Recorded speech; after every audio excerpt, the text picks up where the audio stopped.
எல்லோருக்கும் வணக்கம். இன்றைக்கி நம்ம வீடியோவில் என்ன பார்க்க போகிறோம்னா, ஒரு சூப்பரான ஸ்வீட் பார்க்கலாமா எப்படி செய்யலான்னு. இன்றைக்கி நான் 1 கப் பொட்டுக்கடலை எடுத்திருக்கேன். நல்லா வறுத்த பொட்டுக்கடலை மொறு மொறுன்னு இருக்குது பாருங்கள். இதுதான் அளவு. இதை அப்படியே பவுடர் பண்ணி வச்சுக்கோங்க. சல்லடையில் சலிச்சிருங்க, ஓகேவா? ஏன்னா துகள்லாம் இருக்கும்ல, நல்லா சலிச்சு வச்சுக்கோங்க. இப்போ ஒரு பவுல் எடுத்துக்கோங்க. தேவையான அளவு நெய் ஆட் பண்ணிக்கோங்க.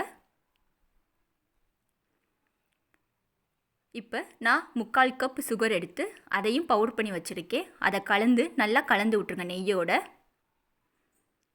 பாருங்கள், கலந்துக்கிட்டிங்களா? இப்போ நம்ம இதோட அந்த பொட்டுக்கடலை மாவு அரைச்சி வச்சுருக்கோம்ல, அதையும் ஆட் பண்ணிடுங்க.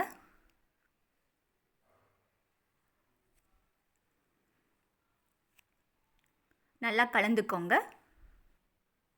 இந்த ஸ்டேஜில் தேவையான அளவு பால் கலந்துக்கோங்க. கொஞ்சம் கொஞ்சமாக ஆட் பண்ணி பிசைஞ்சு வச்சுக்கோங்க. சப்பாத்தி மாவு பக்குவத்துக்கு கலந்து பிசைஞ்சுக்கோங்க. பார்த்துட்டிங்களா?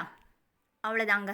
இப்போ அதை இந்த மாதிரி உருண்டைகளாக பிடிச்சிக்கோங்க. கையில் நெய் அப்ளை பண்ணிக்கோங்க. உருண்டைகளாக பிடிச்சி வச்சுக்கிட்டு அப்படியே சாப்பிடலாம். இல்லை நீங்கள் கொஞ்சம் டெக்கரேஷன் பண்ண விரும்புனீங்கன்னா இந்த மாதிரி உங்கள் ஃபிங்கரை வச்சு அழுத்தி விட்டுருங்க. இந்த மாதிரி ஒரு கிராம்பை உள்ளே வச்சுட்டு இந்த மாதிரி பிஸ்தாவை இது பண்ணிங்கன்னா கொஞ்சம் ஒரு ஆப்பிள் மாதிரி தெரியும். அவ்வளோதாங்க, நம்மளோட ஸ்வீட் ரெடி ஆகிடுச்சுங்க. சூப்பரான ஸ்வீட்.